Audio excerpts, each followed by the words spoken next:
پیارا ساتھ ہے نا، یہ جو اچھا ساتھ ہے، اس پر اللہ سبحانہ و تعالیٰ کا شکر ادا کیا کریں، کیونکہ یہ تو جنت کے باغ ہیں، اور ہم سب ایک دوسرے کے ساتھ اچھے کام میں تعاون کر رہے ہیں نا.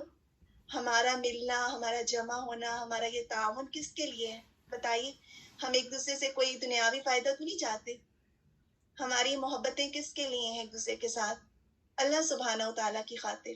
اور جو محبت اللہ سبحانہ و تعالیٰ کی خاطر ہو وہ سب سے اعلیٰ ترین محبت ہوتی ہے، اور اس کو کوئی زوال بھی نہیں ہوتا. اس کی وجہ کیا ہے کہ اس کی بنیاد اس کے نام پر ہے جس کو کبھی زوال نہیں ہے. تو اللہ تعالیٰ سے دعا ہے کہ ہمارے دلوں میں اپنی محبت کو تر و تازہ رکھیں. جب تک اللہ تعالیٰ کی محبت ہمارے دل میں زیادہ بڑھتی رہتی ہے نا، تو دین والوں سے اور اللہ سبحانہ و تعالیٰ سے محبت کرنے والوں کی محبت بھی دل میں بڑھتی ہے، اس کی کتاب کی محبت بھی بڑھتی ہے، کیونکہ یہ اللہ کا کلام ہے. وَلَا تَعَوَنُوا عَلَى الْإِثْمِ تَعَوَنُوا عَلَى الْبِرِّ وَالتَّقْوَى وَلَا تَعَوَنُوا عَلَى الْإِثْمِ وَالْعُدْوَانِ.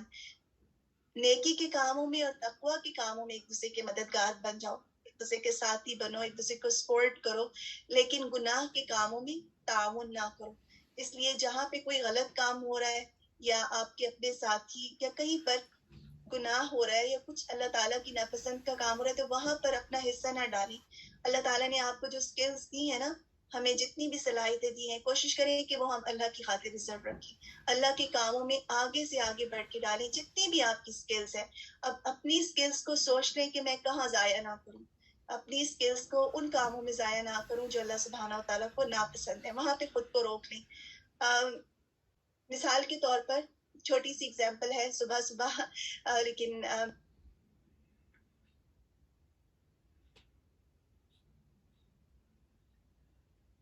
اچھا میری آواز آ رہی ہے آپ سب کو؟ چلیے. وَلَا تَعَوَنُوا عَلَى الْإِثْمِ وَالْعُدْوَانِ، برائی کے کاموں میں ایک دوسرے کا تعاون نہ کرو. انشاءاللہ ریمائنڈرز کو دیکھ لیتے ہیں.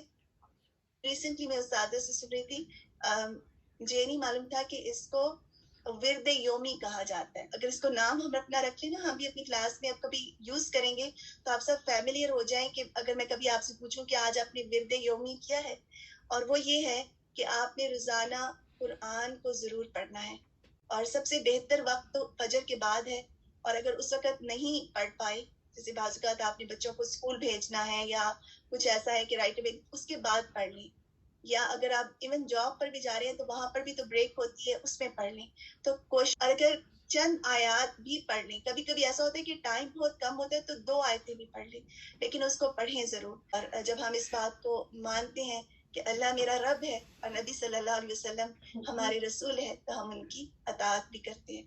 بات جو حدیث میں آپ سے شیئر کرنا چاہ رہی تھی، نبی صلی اللہ علیہ وسلم نے فرمایا تم اللہ تعالیٰ سے علم کا سوال کرو جو فائدہ پہنچائے، اور اس علم سے پناہ مانگو جو فائدہ نہ پہنچائے.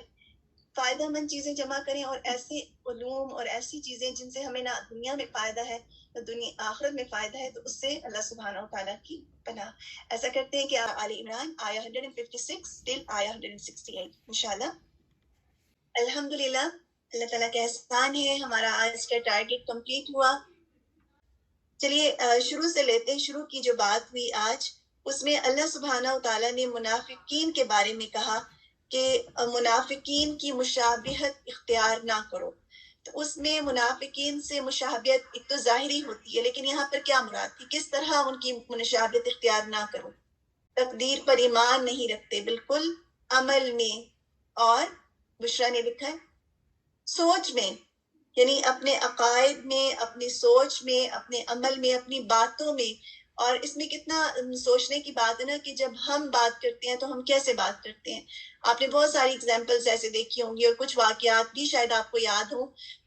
خاص طور پہ اگر کسی کی ڈیتھ ہو جاتی ہے تو اکثر لوگ کہتے ہیں کہ ڈاکٹرز نے ایسا کر دیا، اور پھر اسی پر ریسرچ ہونے لگ جاتی ہے، اور سارا دھیان لوگوں کا ظاہری اسباب پہ چلا جاتا ہے، اور لوگ بھول جاتے ہیں کہ اصل جان اور موت اور زندگی کس کے قبضے میں ہے.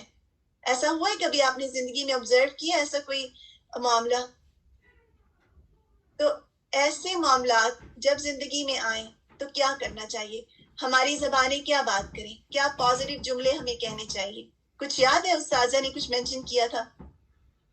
اللہ کی رضا، اللہ کا فیصلہ، کلو خیر، ہر کام میں اللہ کی حکمت ہوتی ہے، اس کے وہ بہتر جانتا ہے کہ کب کس چیز کو کے ساتھ کیا معاملہ کرنا ہے. صرف یہ نہیں، اور بھی بہت ساری زندگی کی جو معاملات ہیں ان سب میں ایک پازیٹیو رویہ کیا ہے. ایک تو یہ ہے کہ ہم شکایتیں لینے آ جائیں. دوسرا رویہ یہ ہوتا ہے کہ ہم یہ سوچنے لگ جائیں کہ یہ نہ ہوتا تو یہ ہو جاتا، کاش اپنے اندر لے کر آتے. تو جو کاش ہے وہ بھی دراصل شیطان کی طرف سے ہے، نا امیدی ہوتی ہے نا. اسی طرح ہم یہ بھی کہہ سکتے ہیں قدر اللہ، اللہ کی قدر، اللہ کی مرضی، جیسا اس نے چاہا کہ ما شاء اللہ کان وما لم یشاء لم یکن، جو اللہ نے چاہا وہ ہوا اور جو اللہ تعالیٰ نے نہیں چاہا وہ نہیں ہوا. تو ان جگہوں، ان جملوں کو ہم اچھے جملوں سے تبدیل کر سکتے ہیں. اور آپ دیکھتے ہیں کہ جب ہم کچھ اچھی بات زبان سے نکالتے ہیں تو اس کا امپیکٹ دوسروں پر بھی اثر ہوتا ہے نا. آپ اگر ہم کوئی نیگیٹو بات نکالتے ہیں تو وہ ایک نیا گفتگو کا سلسلہ چل پڑتا ہے اور ایک دوسروں کے درمیان بھی مایوسی پھیل جاتی ہے. تو انشاءاللہ جو قرآن والے ہیں، اب جیسے اللہ تعالیٰ نے ہمیں کتاب دی ہے تو نبی صلی اللہ علیہ وسلم کے طریقے سے بھی یاد رکھیے کہ نبی صلی اللہ علیہ وسلم ہمیشہ پازیٹیو بات کرتے تھے. ہمیشہ آپ کے رویے میں، آپ کی باتوں میں، آپ کے سیکھنے سکھانے میں، ہر چیز میں پازیٹیوٹی تھی. تو یہ ہم نے اپنے اندر لے کر آنا ہے. اور اس کے علاوہ شدید غم اور غصے میں کیا ہوتا ہے، یہ بات ڈرانے والی تھی نا، کہ اکثر ہمیں ایسے حالات میں ڈالا جاتا ہے کیونکہ زندگی تو آزمائش ہے. تو اس میں کیا پتہ چلتا ہے، انسان کی اصلیت سامنے آ جاتی ہے نا. تو اس میں کیا دعا کرنی چاہیے اللہ تعالیٰ سے، یا مقلب القلوب ثبت قلبی علی دینک. یہ دعا بہت کثرت سے کرنی چاہیے کیونکہ اللہ سبحانہ و تعالیٰ ہے نا، وہی ہمیں سیدھا رکھ سکتے ہیں. وما توفیقی الا باللہ، ہماری اپنی کوئی کوشش اور وہ توفیق تو نہیں ہے، اور پھر ساری قوت بھی اللہ تعالیٰ کی ہے. تو صرف خود پر بھروسہ نہیں کرنا، اللہ تعالیٰ سے دعا کرنی ہے کہ آپ میرے دل کو سیدھا رکھیں. کیونکہ اگر ہمارے نفس کے حوالے اللہ تعالیٰ کر دیں گے ہمیں تو پھر ہم کیسا بہیو کریں گے. اب سوچیں، کبھی ناپسندیدہ چیزیں ہمارے ساتھ ہوتی ہیں نا، اور اگر ہمیں اللہ تعالیٰ ہمارے نفس کے حوالے کر دیں تو پھر ہم کیسا بہیو کریں گے. اچھا کریں گے، غصے میں ہوں گے تو بہت غصہ کریں گے، غم میں ہوں گے تو پھر حد کو کراس کر دیں گے. تو ایسے موقعوں پر دعا بہت ضروری ہے، دعا سے مدد مانگنی چاہیے. اچھا، دعا کے ساتھ ایک اور بات ہم بھول جاتے ہیں، کیا کوشش بھی کرنی چاہیے یا بس بیٹھ جانا چاہیے کہ اب ہم نے بس دعا کر لی ہے سارے کام خود بخود ہو جائیں گے. کرنی چاہیے نا، کوشش تو شرط ہے، کیونکہ احرص علی ما ينفعک ولا، اور یہ بھی ہے کہ ولا تعجز، ایسے بیٹھ نہ جائیں کہ بس اب سارے کام خود بخود ہو جائیں گے. کوشش بہت ضروری ہے، اور اسی لیے اللہ سبحانہ و تعالیٰ نے ہمیں زندگی میں بھیجا بھی ہے نا، کہ جو صلاحیتیں، جو چیزیں اللہ تعالیٰ نے ہمارے اندر رکھی ہیں ان کو ہم استعمال میں لائیں، وہ پڑے پڑے ڈرار میں خراب نہ ہو جائیں. اچھی اچھی چیزیں جو ہوتی ہیں وہ ہم چھپا چھپا کے رکھتے ہیں نا، کہ کہیں وہ پرانی نہ ہو جائیں، خراب نہ ہو جائیں. اب سوچیں، آپ نے اپنے برتنوں کے اچھے اچھے سیٹ کس طرح سیف رکھے ہوئے ہیں. تو اچھی چیزوں کو استعمال کرنا ہے، ایسا نہیں کہ ان کو بالکل سنبھال کے رکھ دینا ہے پھر وہ بعد میں کسی کے کام نہ آئیں. تو وہ تاکہ ابھی بھی سب کے کام آ جائیں، اس کو فائدہ اٹھا سکیں. اچھا، ایک یہ بتائیے گا کہ وَلَئِن مُتُّمْ أَوْ قُتِلْتُمْ لَإِلَى اللَّهِ تُحْشَرُونَ، کہ اگر تم مارے جاؤ گے یا فوت ہو جاؤ گے تو اللہ تعالیٰ کی طرف ہی تمہیں اکٹھا کیا جائے گا. آیا 158 ہے.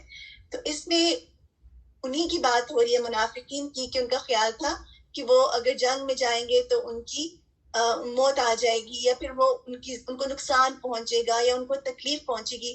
تو آپ یہ بتائیے کہ کیا اس زندگی میں اگر کوئی اللہ کے راستے میں نہیں بھی نکلتا، اگر آپ قرآن کا کورس نہ بھی جوائن کرتے، تو کیا زندگی بہت آسان ہوتی؟ اب دیکھیں، بہت سارے لوگ یہ کمپلین کرتے ہیں کہ ہم کورس جوائن نہیں کر سکتے کیونکہ یہ کام ہے، یہ مسائل ہیں. یا پھر کچھ لوگوں کو لگتا ہے قرآن کا کورس جوائن کرنے کے بعد مسائل اور زیادہ بڑھ گئے، کام بڑھ گئی. ایسا ہوتا ہے. اور پھر بہت سارے لوگ، آپ دیکھیے درخت پر جو ہلکی ہلکی پتے ہوتے ہیں نا، جو سوکھے پتے ہوتے ہیں، وہ تھوڑے دنوں میں گر جاتے ہیں.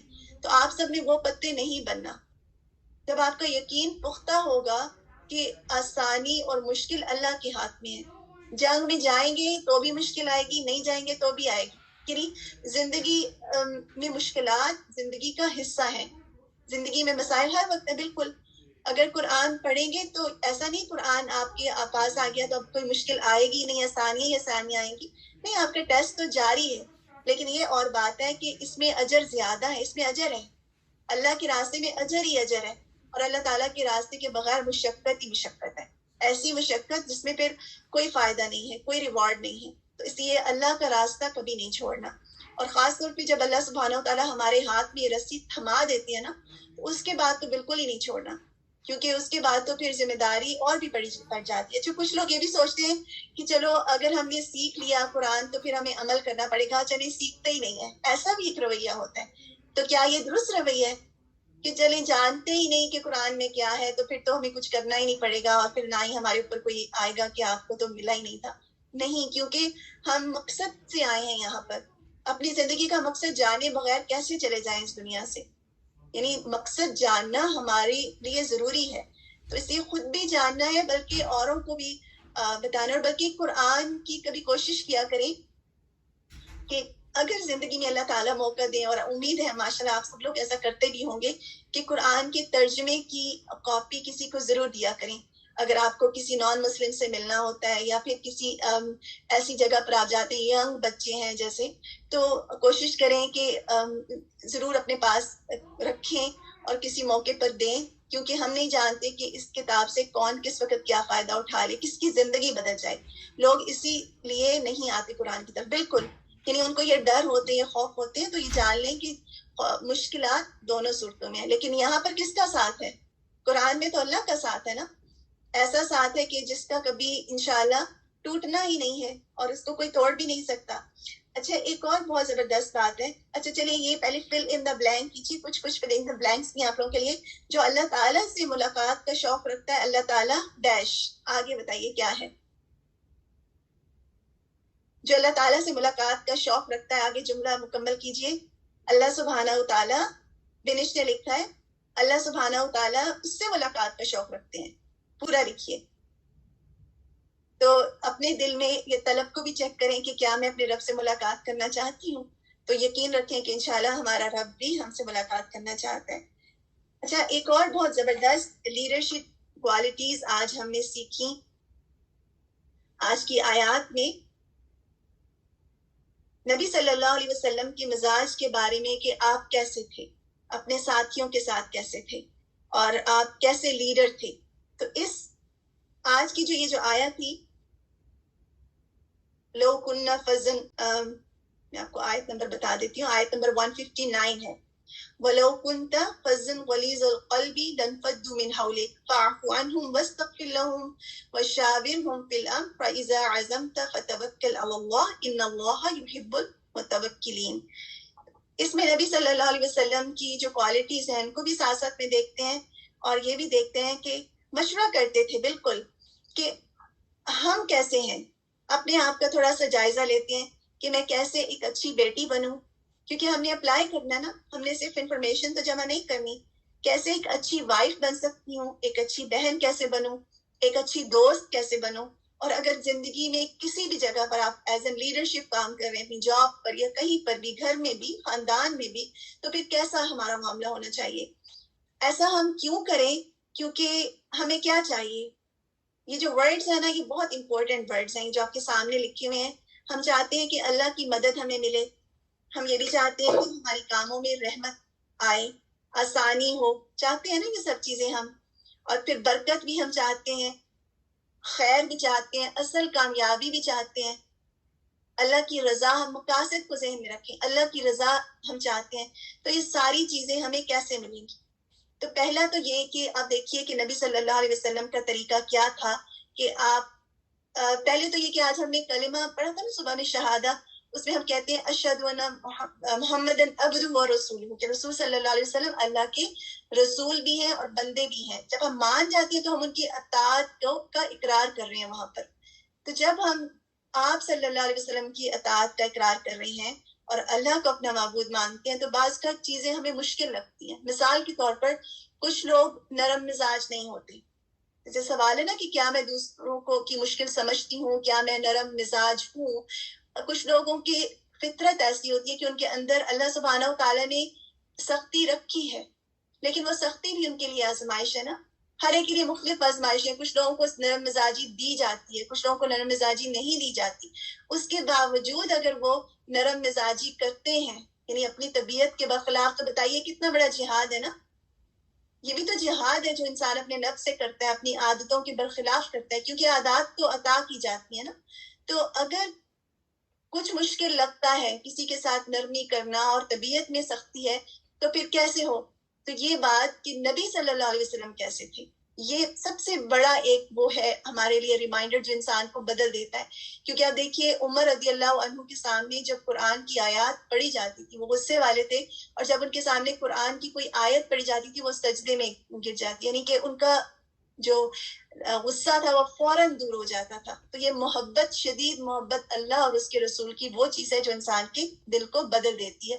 تو اب اپنے آپ کو دیکھیں کہ کیا میں دوسروں کے پرابلمس کو سمجھتی ہوں. یعنی اگر آپ کو کوئی اپنا مسئلہ بتا رہا ہے, اگر بچے کے مارکس اچھے نہیں آئے, اب ہم ان کو ڈانٹ رہے ہیں کیوں آپ کے اچھے مارکس نہیں آئے, ریگارڈلیس آف کہ ان کے کیا مسائل تھے. ہو سکتا ہے یہ سبجیکٹ ان کے لیے ہارڈ ہو سکتا ہے ان کے اسکول میں کچھ ایسا پرابلم ہو رہا ہو, یا ہو سکتا ہے جب ان کا ٹیسٹ ہو اس دوران پہ وہ اس طرح سے پڑھ نہ پائے ہوں. تو یہ جیسے ایک ایگزامپل ہے. تو کیا ہم دوسروں کے پرابلمس کو بھی سمجھتے ہیں اور ان کو بھی ہیلپ کرتے ہیں, کنسول کرتے ہیں اور نرم مزاجی کا معاملہ کرتے ہیں؟ اور بھی بہت ساری اس کی ایگزامپلز ہو سکتی ہیں, آپ اپنے لیے بھی اس کو سوچیے گا, اپلائی کیجیے گا انشاءاللہ. اس کے بعد یہ نمبر 2 طریقہ کیا ہے جو نبی صلی اللہ علیہ وسلم کے مزاج میں کیا تھا, آپ کیسے تھے, دوسروں کو معاف کر دیتے تھے. اب اپنے بارے میں سوچیے کہ کیا میں دوسروں کو معاف کر دیتی ہوں؟ معاف کرنا آسان ہے یہ بتائیے؟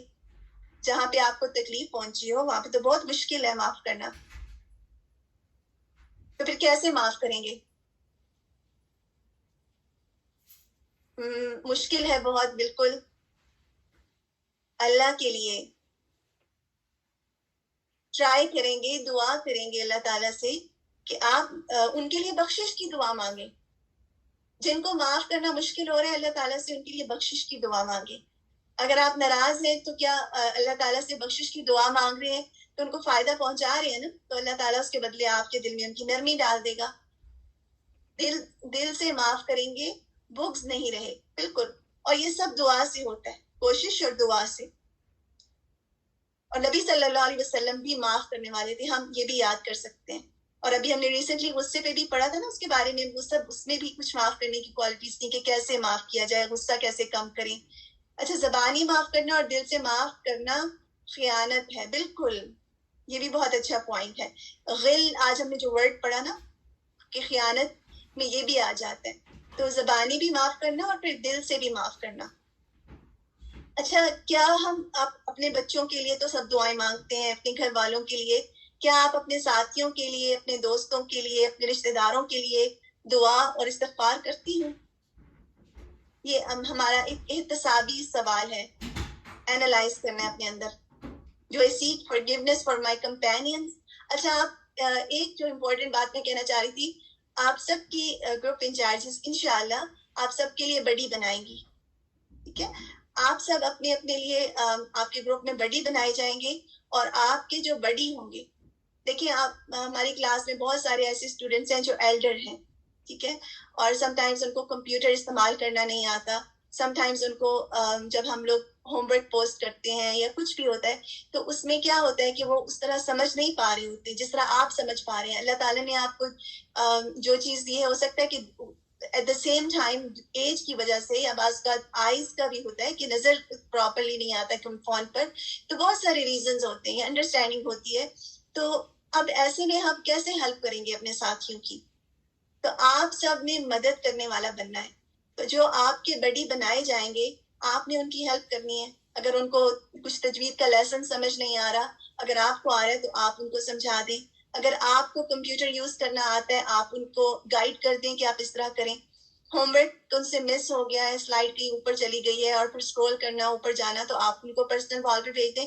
Be a helper for each other, ایک دوسرے کے بڑی بنے, تو انشاءاللہ یہ سفر ہم سب کے لیے آسان ہو جائے گا. آپ کے لیے آسان ہے, آپ سب کر سکتے ہیں, لیکن ہو سکتا ہے آپ کے ساتھیوں کے لیے مشکل ہو, تو اپنے ساتھیوں کے لیے بھی کرنا ہے, ٹھیک ہے؟ یہ سب بہت امپورٹنٹ ریمائنڈر ہے اور سب نے کرنا ہے انشاءاللہ. اور نبی صلی اللہ علیہ وسلم بھی اپنے ساتھیوں کے لیے دعا کرتے تھے، ان کی بخشش کی دعائیں کرتے تھے. اور آپ دیکھیے کہ جنگ احد میں کیا ہوا تھا، اور پھر کتنا بڑا دل تھا نبی صلی اللہ علیہ وسلم کا، اور کیسے نبی صلی اللہ علیہ وسلم نے کو معاف بھی کر دیا، بلکہ اس کے بعد کیا کیا. اچھا، معاف کرنے کی نشانی کیا ہے؟ جب آپ کسی کو معاف کر دیتے ہیں نا، پھر آپ اس سے پھر اپنے مشوروں میں بھی شامل رکھتے ہیں. اگر آپ کی کوئی فرینڈ ہے اور آپ ان سے ناراض ہیں، آپ کے سمجھتی ہیں کہ آپ نے ان کو معاف کر دیا، اب آپ نے کچھ مشورہ کرنا ہوتا ہے تو آپ سوچتی ہیں نہیں، ان سے میں نہیں پوچھوں گی، کیونکہ دل میں ناراضگی ہے نا. تو یہاں پہ آپ کو پتہ چل جائے گا. اگر آپ ناراض نہیں ہیں تو آپ ان سے پوچھیں گی، اور آپ خلوص کے ساتھ اور اپنے کاموں میں بھی مشورے لیں گے. اور چلیے یہ بتائیے کہ کیا میں اپنی مرضی چلانا پسند کرتی ہوں؟ اس کا جواب دیجیے. ہوتا ہے نا بعض کا باسی رویہ ہوتا ہے، ہم چاہتے ہیں کہ بس جو میں چاہ رہی ہوں نا وہ ہو. ایون آپ کی گھر کی سیٹنگ ہے، اب آپ چاہتے ہیں کہ بس جس طرح مجھے پسند ہے چیزیں وہیں پر ہوں، اور بہت اچھی بات ہے کیونکہ آرگنائز ہونا اچھا ہوتا ہے. لیکن بعض کا پھر دوسروں کی بھی مرضی ہوتی ہے اور اس پر بھی جھکنا، یہیں پر اللہ تعالیٰ ہمیں آزماتے ہیں نا. الحمدللہ، کیونکہ قرآن ہمیں بدل دیتا ہے نا، کیونکہ ہمارے اندر یہ نیچر میں چیزیں ہوتی ہیں لیکن قرآن ہمیں بدل دیتا ہے. تو نبی صلی اللہ علیہ وسلم بھی دوسروں سے معاملات میں مشورہ کرتے تھے. اچھا، مشورے کا کیا فائدہ ہوتا ہے؟ کوئی ایک فائدہ بتائیں. اچھا، آپ نے اپنی نوٹ بک میں مشورے کے کچھ فائدے لکھنے ہیں اور آپ نے گروپ میں شیئر کرنے ہیں. ہو سکتا ہے آپ کا یہ ہوم ورک مارک نہ کیا جائے، لیکن سب ایک دوسرے کے ضرور پڑھیں، کیونکہ اس سے کیا ہوگا کہ آئیڈیاز آئیں گے، فیصلہ کرنے میں آسانی ہوتی ہے. اور مشورے کے فائدے، یعنی کہ کیا فائدہ ہوتا ہے جب ہم کسی سے مشورہ لیتے ہیں. ہر کوئی اپنی امپورٹنس سمجھتا ہے. میں آپ کے کامنٹس پڑھ رہی ہوں. To understand make the right decision, درست فیصلہ ہوتا ہے ایک تو یہ. اور بڑا فائدہ کیا ہوتا ہے؟ چلیے میں آپ کو ریسنٹ ریئل ایگزامپل سے ریلیٹ کرتی ہوں. الحمدللہ ہماری اسٹاف میٹنگ ہوتی ہے، اور ریسنٹ جب ہماری اسٹاف میٹنگ ہوئی تو مجھے اتنا اچھا لگا کہ الحمدللہ رائٹ آفٹر ہم نے 2 نئی چیزیں لے کر آئے ہم اپنے کاموں میں. یعنی ہم نے مل کر جب کوئی کام کرتے ہیں تو کام میں امپروومنٹ آتی ہے نا. اگر ایک بھی کوئی چیز امپروو ہو جائے تو بہت بڑی بات ہے. الحمدللہ جیسے ہی ہمارا گروپ ہوا، کچھ 1-2 نئی چیزیں ہم نے کی اور امپروومنٹ آئی، وی فیلٹ اٹ. تو جب مل کر کام کرتے ہیں اور مشورے کے ساتھ کام کرتے ہیں تو اللہ تعالیٰ کی رحمت آتی ہے، مدد آتی ہے، کام میں بہتری ہوتی ہے. اور گھر میں بھی اگر آپ مشورہ کریں پھر سب کی مرضی شامل ہوگی نا، گھر والے بھی خوش ہوں گے. اور اگر گھر والے ناراض ہیں تو کبھی زندگی کا لطف بھی نہیں آتا. تو اس لیے اور بھی بہت سارے مشورے کے فائدے ہیں، لیکن انشاءاللہ وہ آپ لوگ لکھیے گا، کیونکہ لیکچر میں سے آپ سب نوٹ ڈاؤن کیجیے گا، پلس جو آپ کو لگتا ہے آپ کی اوپینین اس میں کیا ہے. اچھا، ایک اور یہ کہ کیا میں پرعزم ہوں؟ یعنی ایسا تو نہیں ہوتا کہ ہر چھوٹی بڑی چیز مجھے مقصد سے ہٹا دیتی ہے. مقصد ہمارے ہر کات میں ہم ڈفرینٹ کام کر رہے ہوتے ہیں نا، ہمارا کچھ مقصد ہوتا ہے. تو کیا میں چھوٹی چھوٹی باتوں پہ ڈسٹریکٹ ہو جاتی ہوں یا اپنے مقصد پہ جمی رہتی ہوں؟ یعنی ابھی آپ کی کلاس چل رہی ہے نا، 1 منٹ رہتا ہے ہمارے پاس انشاءاللہ. جزاک اللہ خیر سسٹر. تو اگر کلاس کے دوران کوئی بھی چیز آ جائے تو آپ کلاس چھوڑ کے چلے جائیں، یہاں سے بھاگ جائیں، تو بتائیے پھر کتنا علم حاصل کریں گے؟ اس طریقے سے کتنا حاصل کر سکتے ہیں؟ اگر آپ استقامت سے کلاس میں ہی نہیں بیٹھ سکتے، اپنی اس کو ہی نہیں سیکھ سکتے، کبھی کوئی بات، کوئی فون کال آ گئی، کبھی کوئی کام آ گیا، روز ہی کام ہوتے ہیں نا. تو لیکن یہ وہ وقت ہے جب آپ نے اپنے آپ کو فلی ڈیڈیکیٹ کرنا ہے. یہ ٹیسٹ ہے آپ کا کہ کتنا آپ ڈسٹریکشنز کو ڈیل کرتے ہیں. تو کچھ یہ سوچیں کہ مسئلہ کتنا بڑا ہے اور کیا ہو جائے گا. ہماری ایک ٹیچر تھی اور جب وہ کلاس لیتی تھی انہوں نے بتایا کہ ان کی یو ایس میں کہیں پر تو ان کی چھت گر گئی، یعنی ان کی کوریڈور کی چھت گر گئی، اور وہ اپنی کلاس اطمینان کے ساتھ لیتی رہی. جب انہوں نے اپنی کلاس کو کمپلیٹ کیا، وہ ٹیچ کر رہی تھی، بالکل نہیں گھبرائیں. پھر وہ اپنی جگہ سے اٹھی، پھر وہ گئیں اور انہوں نے اپنے ہسبینڈ کو کال کی اور بتایا کہ یہ ہو گیا. اگر ہم ہوتے تو کیا کرتے؟ فوراً بھاگ کے جاتے، یہ کیا ہو گیا، کلاس کو فوراً بند کریے، تو بہت بڑا مسئلہ آ گیا. لیکن اللہ سبحانہ تعالیٰ دلوں کو جما دیتے ہیں. یعنی یہ تو بڑی بڑی ایگزامپلز ہیں نا، تو ہم تو چھوٹی چھوٹی باتوں سے ہٹ جاتے ہیں. تو یہ ایگزامپل کا دینے کا مطلب کیا ہے کہ ہمارے اندر فوکس ہونا چاہیے. یہ چیز ہمارے اندر اگر آئے گی تو پھر ہم کامیاب ہوں گے انشاءاللہ. فرمنس ہونی چاہیے، نرمی اور فرمنس دونوں. جزاکم اللہ خیرا کثیرا. اللہ تعالیٰ سے دعا ہے کہ اللہ تعالیٰ ہم سب کے مددگار ہوں انشاءاللہ. اپنا یہیں تک رکھتے ہیں. آپ سب کی بریک ہے اور اس کے بعد آج آپ کا تجوید کا لسننگ کا سیشن ہے. آج صرف لسننگ ہوگی انشاءاللہ. ٹھیک ہے, آپ لوگ بریک لیجئے, ریسٹ کریں, ریلیکس ہو. السلام علیکم ورحمۃ اللہ وبرکاتہ.